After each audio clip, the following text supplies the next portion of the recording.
No son pocos los historiadores que vinculan a Francisco Franco como un fiel servidor de la República hasta 1934. Al que califican como un hombre que, aunque conservador, no entraba en disputa con las ideas republicanas, un republicano descontento no con la República, sino exactamente con la República Española de 1931. Antes de su proclamación, Francisco Franco mantenía una postura monárquica, conservadora y militarista, muy alineada con el régimen existente durante la dictadura de Primo de Rivera y con la monarquía de Alfonso XIII. Franco era un militar de carrera profundamente leal a la monarquía a quien consideraba que debía ser garante del orden y la unidad de España. Opinaba que la monarquía era una institución necesaria para mantener la estabilidad, disciplina y autoridad, valores que consideraba esenciales, que no eran otros que los valores militares con los que él se había formado. Por otra parte, desde joven, Franco desconfiaba de los partidos políticos y del sistema parlamentario liberal al que consideraba caótico, corrupto y débil, con unas más que desastrosas experiencias durante todo el siglo XIX, y el republicanismo no era más que otra de esas experiencias. Aunque creía que los militares debían mantenerse al margen de la política partidista, consideraba que debían defender el orden frente al desorden civil, tal y como había sucedido tiempo atrás con otros militares como él, tal y como habían hecho generales como O'Donnell y Espartero. Antes de que se proclamara la Segunda República, Franco no era un conspirador activo contra la monarquía, tampoco un simpatizante republicano. Consideraba la posibilidad de una república como una amenaza al orden, la unidad nacional y la autoridad militar y siempre tenía como referencia la Primera República. Asociaba la idea republicana con anticlericalismo, separatismo y desintegración nacional, valores que chocaban profundamente con sus convicciones. Aunque Franco no era muy dado a escribir textos ideológicos en público antes de ser general, sí dejó opiniones claras en discursos y cartas privadas. En 1924, siendo comandante durante la dictadura de Primo de Rivera, escribió: «La patria necesita autoridad, orden y unidad. Sin ellos, España se pierde». En una conferencia en la Academia de Zaragoza en 1930, Franco ya advertía: «El ejército no puede ser juguete de los partidos. La política debilita el alma militar y divide lo que debe permanecer unido». Podemos afirmar que antes de la llegada de la República, Franco era, a grandes rasgos, monárquico, católico, autoritario y antirrepublicano. No tenía ambiciones políticas en ese momento, pero su visión del orden y la nación lo situaba ideológicamente en el campo conservador y militarista, opuesto a los principios democráticos y reformistas que representaba la República. En 1931, cuando se proclamó la Segunda República, Franco tenía 38 años y ya era coronel, siendo uno de los militares más jóvenes de toda Europa en alcanzar ese rango. Franco era ya un oficial de prestigio en el ejército, considerado un héroe de guerra, famoso por su disciplina y su papel en las guerras coloniales de Marruecos. Su reputación era de militar duro, valiente, eficaz y tremendamente disciplinado. Pero también muy conservador, conocido por su autoritarismo y su oposición a las reformas militares que se empezaban a debatir, justo lo contrario del espíritu reformista y civilista que buscaba la nueva república. Cuando se proclamó la Segunda República el 14 de abril de 1931, Franco acató disciplinadamente el nuevo régimen, como correspondía a su deber militar, aunque con mucho recelo. Fue considerado por el nuevo gobierno como un oficial eficiente y disciplinado, pero su antipatía hacia las reformas republicanas, especialmente las militares y anticlericales, creció rápidamente. Cuando se proclamó la Segunda República, Franco acató el nuevo régimen por disciplina militar, pero sin fe alguna en la República. En una carta privada de 1931, dirigida al general Orgaz, escribió: «Cumpliremos con nuestro deber como soldados, pero no puedo compartir la alegría de quienes creen que con esto comienza una nueva España. En ella, refleja su aceptación formal del cambio, pero también su escepticismo y desaprobación». Cuando se proclamó la Segunda República en 1931, y durante el primer bienio, Franco acató disciplinadamente el nuevo régimen, pero no simpatizaba con sus dirigentes. Veía a los políticos republicanos como poco conocedores en materia política, con la improvisación como base de sus acciones, inexpertos y peligrosamente radicales. Creía que estaban destruyendo la autoridad del Estado, debilitando al ejército y dividiendo a España con sus reformas sociales y autonómicas. Al respecto, Franco llegó a declarar: "El país se desangra por la política de quienes, con su ignorancia de la realidad nacional, siembran odio y desorden". Pero si hubo medidas que de verdad indignaron a Franco, esas fueron las reformas militares de Azaña, que consideraba un ataque personal al honor del ejército. En 1931, Francisco Franco tenía el rango de coronel. En ese momento, Franco era un coronel del ejército español y estaba destinado como director de la Academia General Militar de Zaragoza, cargo que ocupaba desde 1928. Poco después, en 1931, el nuevo gobierno republicano decidió cerrar la academia, una medida que Franco acató formalmente, aunque le causó gran descontento. No fue hasta 1934, durante el gobierno de la Ceda, que Franco ascendió a general de brigada, convirtiéndose en uno de los generales más jóvenes de Europa en alcanzar ese rango. Manuel Azaña, ministro de Guerra y más tarde presidente del gobierno, fue el político que más antipatía despertó en Franco. Azaña redujo el tamaño del ejército, eliminó privilegios y cerró academias militares. Franco lo consideraba un intelectual arrogante, antirreligioso, desconocedor del ámbito militar que no mostraba amor ninguno por la patria y lleno de ambición política, llegando a afirmar: "Azaña ha hecho más daño al ejército en unos meses que 100 derrotas". Azaña por su parte declaró: "He recibido muy bien al general Franco. Le digo que me dio un disgusto con su proclama y que no la pensó bien. Pretende sincerarse, un poco hipócritamente, hace protestas de lealtad, y aunque lo ha buscado, ha dicho que respeta al régimen como respetó a la monarquía". Azaña representaba para Franco el prototipo del civil anticlerical y anticastrense que estaba destruyendo los pilares tradicionales de España. Estas medidas fueron llevadas a cabo en 1931, nada más iniciarse la República, destinadas a democratizar y reducir el poder del ejército y que incluían: obligar a los oficiales a jurar lealtad a la República. Cierre de academias militares como la Academia General de Zaragoza, que Franco dirigía y que Azaña clausuró en 1931. Reducción del número de mandos y retiro forzoso de algunos generales. Para Franco, esto fue una humillación personal y profesional, ya que veía el ejército como el pilar del orden y de la patria. Su desconfianza hacia la República y sus dirigentes no hizo más que aumentar. Franco era profundamente católico y conservador. Por eso veía a los dirigentes socialistas, comunistas y anarquistas como Largo Caballero, Prieto o Companys como enemigos de la religión, del orden y de la patria. La República tolera que se quemen iglesias y conventos sin castigo, eso no es libertad, es barbarie. Estas palabras fueron atribuidas a Franco tras los sucesos de mayo de 1931. La República aprobó leyes que separaban Iglesia y Estado, prohibían a las órdenes religiosas dedicarse a la enseñanza y disolvían la Compañía de Jesús. A todo ello se sumó la violencia contra iglesias y conventos en mayo de 1931. Franco, profundamente católico y conservador, consideraba que el gobierno había declarado la guerra a la religión y con ello, al alma de España. Los disturbios anticlericales y la violencia política durante la República reforzaron su convicción de que los dirigentes republicanos eran incapaces de mantener el orden. Otro aspecto fundamental que defendía la República y de la que Franco también veía con gran preocupación, era el autonomismo catalán y vasco promovido por líderes como Companys o Aguirre. España no puede ser una suma de repúblicas pequeñas ni un mosaico de patrias. Eso es el camino a la ruina, llegó a decir.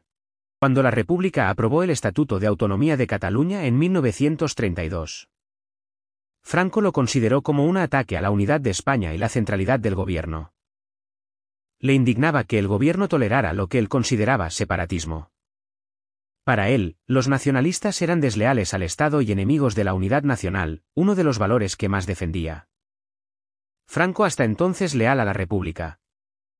especialmente a partir de 1934, observaba el implacable avance del Frente Popular y la violencia política, donde llegó a ver a los dirigentes republicanos como responsables del caos, la anarquía y la amenaza comunista.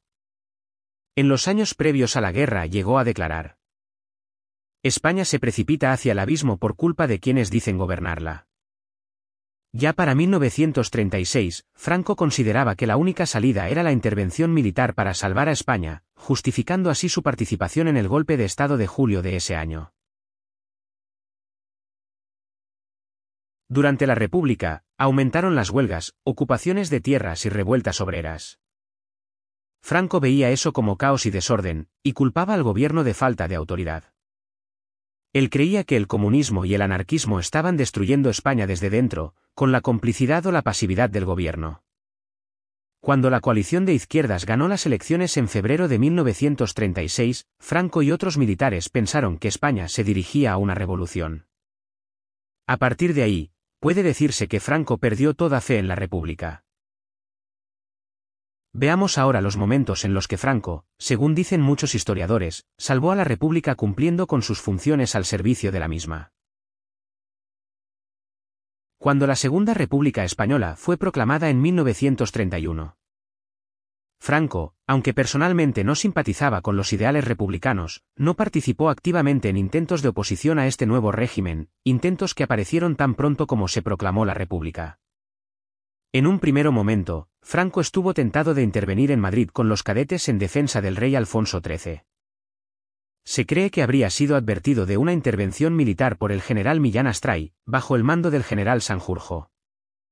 Ambos militares deseaban que Franco se uniese, pero por otra parte, no se contaba con los apoyos suficientes especialmente de la Guardia Civil, leal a la República. Esto le hizo desistir. Al día siguiente, el día 15 de abril, Franco dictaba una orden a los cadetes.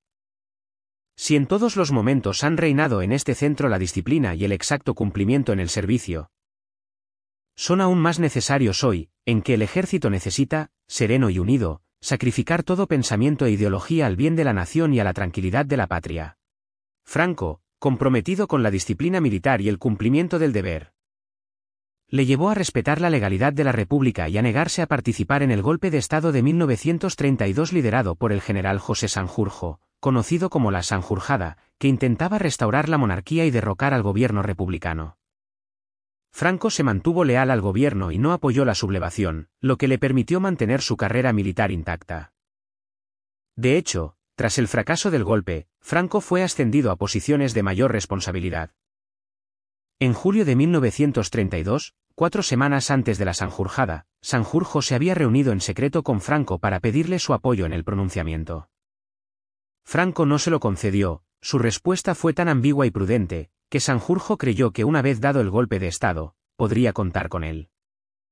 Franco de manera astuta, pidió un permiso para ausentarse de su trabajo por motivos familiares, justo en el día en el que se iba a producir el golpe, para de esta manera evitar cualquier implicación, sin embargo, no se le fue concedido. En el momento del pronunciamiento, Franco se encontraba en La Coruña asumiendo, en funciones, el mando de la plaza, y finalmente no se unió a los sublevados. El golpe de Estado fue un fracaso y Sanjurjo fue enviado a un consejo militar, solicitando a Franco que lo defendiera, pues en todo momento fue conocedor de que el pronunciamiento se produciría. Franco, por su parte se negó, pronunciando una frase terrible dirigida a este general. Podría, en efecto, defenderle a usted, pero sin esperanza. Pienso en justicia, que al sublevarse usted y fracasar, se ha ganado el derecho a morir. Sanjurjo fue condenado a muerte por la República.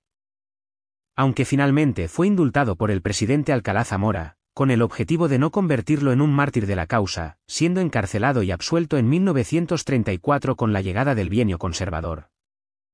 En este episodio, cabe preguntarse por qué Franco no fue castigado siendo conocedor de un golpe de Estado contra la República y el cual no reveló. La respuesta se debe a varios factores, la primera de ellas es porque no se implicó ni había pruebas contundentes para condenarlo. Franco había demostrado ser un militar disciplinado y obediente con la República más allá de sus deseos, ya fueran de que el golpe tuviese éxito o porque no vio las condiciones idóneas para sumarse a él. Por otra parte, la República era conocedora de estas intentonas, muy habituales desde el siglo XIX. Sabía que Sanjurjo no era un militar muy competente y la Sanjurjada fue un intento mal organizado que duró apenas unas horas. Sanjurjo fue arrestado casi de inmediato. Al ser un fracaso total, muchos posibles implicados no llegaron a ser descubiertos ni perseguidos. Por otra parte, el gobierno de la Segunda República buscaba estabilidad. Tras el intento de golpe, el gobierno republicano presidido entonces por Manuel Azaña optó por no abrir demasiados frentes dentro del ejército. Necesitaban mantener la lealtad de los mandos que aún no se habían revelado. Franco, al no haberse levantado, resultaba más útil dentro del ejército que castigado fuera de él, teniendo en cuenta que era considerado uno de los militares más competentes del ejército español. Con prestigio ganado en la Guerra del Rif. Tiempo después de la Sanjurjada, ya en febrero de 1933, tras quejarse Franco de haber perdido puestos en el escalafón, Azaña lo destinó a las Islas Baleares como comandante militar. Este destino significaba un ascenso. Era un destino que normalmente habría correspondido a un general de división, y bien podría formar parte de los esfuerzos de Azaña por atraer a Franco a la órbita republicana, recompensándole por su pasividad durante la Sanjurjada. Dijo Azaña: «He recibido en el ministerio al general Vera, que manda la 8ª división. Me dice que el general Franco está muy enojado por la revisión de ascensos. De ser el número 1 de los generales de brigada, ha pasado a ser el 24. Es lo menos que ha podido ocurrirle. Yo creí durante algún tiempo que aún descendería más. Se propone elevar una instancia suplicando que se revise su caso. Voy a enviarlo a mandar Baleares, donde estará más alejado de tentaciones». Tras las elecciones de noviembre de 1933, los republicanos de izquierda perdieron el poder y se inició una etapa de gobiernos de centroderecha. Con Alejandro Lerroux al frente y el apoyo de la Ceda de Gil Robles, el nuevo gobierno buscó revisar las reformas del primer bienio, especialmente las militares y sociales. En ellas, Franco recupera influencia en el ejército que había perdido durante el primer bienio, donde las reformas de Azaña habían limitado el poder de los mandos militares, y Franco había sido apartado de puestos clave. Pero con el giro conservador la situación cambia. El gobierno comenzó a reconciliarse con los militares más tradicionalistas, y Franco se benefició directamente de ello. En 1934, fue ascendido a general de división, siendo uno de los más jóvenes en alcanzar ese rango. Siendo ya en 1935, nombrado jefe del Estado Mayor Central del Ejército, el cargo más alto del estamento militar, con solo 42 años. Esto marcó su consagración dentro del ejército español. Su papel más significativo en la República tuvo lugar en la Revolución de Octubre de 1934. En octubre de 1934 estalló una revolución socialista y anarquista, especialmente fuerte en Asturias y Cataluña, en respuesta a la entrada de ministros de la Ceda en el gobierno. El gobierno recurrió al ejército para sofocar la insurrección. Franco participó como asesor militar y coordinador de las fuerzas enviadas a Asturias, aunque la represión directa la dirigió el general López Ochoa. Cuando el 4 de octubre estalló la insurrección, Hidalgo, general y ministro de Guerra de la República, requirió a Franco para que, como asesor desde Madrid, coordinase las operaciones en Asturias. Contó con la ayuda de la Legión y a los regulares de África, una fuerza de 18.000 soldados que, al mando del coronel Yagüe, se integraron con otras unidades traídas de León, Galicia y Santander bajo el mando supremo del general López Ochoa, verdadero artífice de la represión directa. Las fuerzas traídas de África y dirigidas por Yagüe se distinguieron por su especial crueldad. Se llegó a decir que la represión fue despiadada, y las tropas extranjeras, con el beneplácito de sus jefes, se dedicaron al pillaje, con una brutalidad que dejó atónitos a los mineros sublevados. La insurrección y su posterior represión provocaron más de 1.500 muertes, encarcelamientos y ejecuciones, abriendo una brecha entre la derecha y la izquierda que no lograría superarse. Los muertos de uno y otro lado alimentaron el odio y el rencor en ambos bandos en lo que inevitablemente era ya el preámbulo de una guerra civil. Franco ganó fama de militar firme y eficaz, sobre todo entre los sectores conservadores, pero también se ganó el odio de la izquierda, que lo vio como un represor brutal. Después de este suceso, el 15 de febrero de 1935 el gobierno le concedió la Gran Cruz del Mérito Militar y Le nombró comandante en jefe de las tropas de Marruecos. Solo 3 meses después de tomar posesión de su cargo en África, tras otra crisis política que propicia una nueva remodelación del gobierno, y entrando Gil Robles como ministro de la guerra, Franco regresó a la península nombrado jefe de Estado Mayor Central del Ejército, cargo de máximo prestigio, que desempeñaría hasta el triunfo del Frente Popular en febrero de 1936. Con ocasión de su nombramiento, el presidente Alcalá Zamora, receloso de la figura de Franco, se dijo que opinó al respecto: los jóvenes generales aspiran a ser caudillos fascistas. Pese a que el estatus personal de Franco mejoró con el nuevo bienio, no por ello cambió de opinión respecto a la República. Seguía siendo fiel a ella, pero consciente del desastre que implicaba en sí misma y el posible horror a donde conducía. Los rumores sobre el plan de un golpe de Estado ya estaban desde antes de la victoria del Frente Popular. En enero de 1936, los rumores de la preparación de un golpe militar ya eran conocidos por el presidente del Consejo Provisional, Manuel Portela. Portela envió al director general de Seguridad Vicente Santiago al Ministerio de Guerra para que se entrevistase con Franco. Este, todavía jefe de Estado Mayor, se mostró nuevamente esquivo y aún leal a la legalidad de la República, manifestándole que no conspiraría hasta que no existiese un peligro comunista en España. La respuesta de Santiago fue profética. Si alguna vez, esas circunstancias que usted dice les hacen ir a una sublevación, me atrevo a predecir que de no triunfar ustedes en 48 horas, se seguirán tales desdichas como jamás se vieron en España ni en ninguna otra revolución. Las elecciones del 16 de febrero de 1936 fueron ganadas por el Frente Popular. Tanto Franco como Gil Robles, de manera coordinada, trabajaron incansablemente para revocar la decisión de las urnas. Franco exigió la ley marcial y obligar a la Guardia Civil a salir a la calle para evitar los disturbios, pero sus peticiones fueron desoídas por el ministro Porcela, aunque finalmente fueron aprobadas, con escaso éxito. Con el avance del Frente Popular y la violencia política, Franco llegó a ver a los dirigentes republicanos como responsables del caos, la anarquía y la amenaza comunista. Llega a decir: España se precipita hacia el abismo por culpa de quienes dicen gobernarla. El 23 de junio, Franco, en una última muestra de lealtad a la República, envió una carta al presidente Casares advirtiéndole del descontento existente en el seno del ejército y brindándose para corregir esa situación. La carta era una obra maestra de ambigüedad. Se insinuaba claramente que si Casares concedía el mando a Franco, podría desbaratar las conspiraciones. En esa etapa, Franco, ciertamente habría preferido lo que él consideraba restaurar el orden, con la sanción legal del gobierno, en vez de arriesgarlo todo en un golpe. Muchas veces se ha sugerido la pregunta sobre cuáles eran las intenciones de Franco. Algunos han querido ver en esta carta una última muestra de lealtad hacia el gobierno legítimo. Otros la han interpretado como una maniobra destinada a cubrirse las espaldas en caso de fracaso. En la carta se instaba al gobierno para que se dejase aconsejar por los generales que, exentos de pasiones políticas, se preocupaban por las inquietudes y preocupaciones de sus subordinados ante los graves problemas de la patria. Casares Quiroga no respondería a la carta.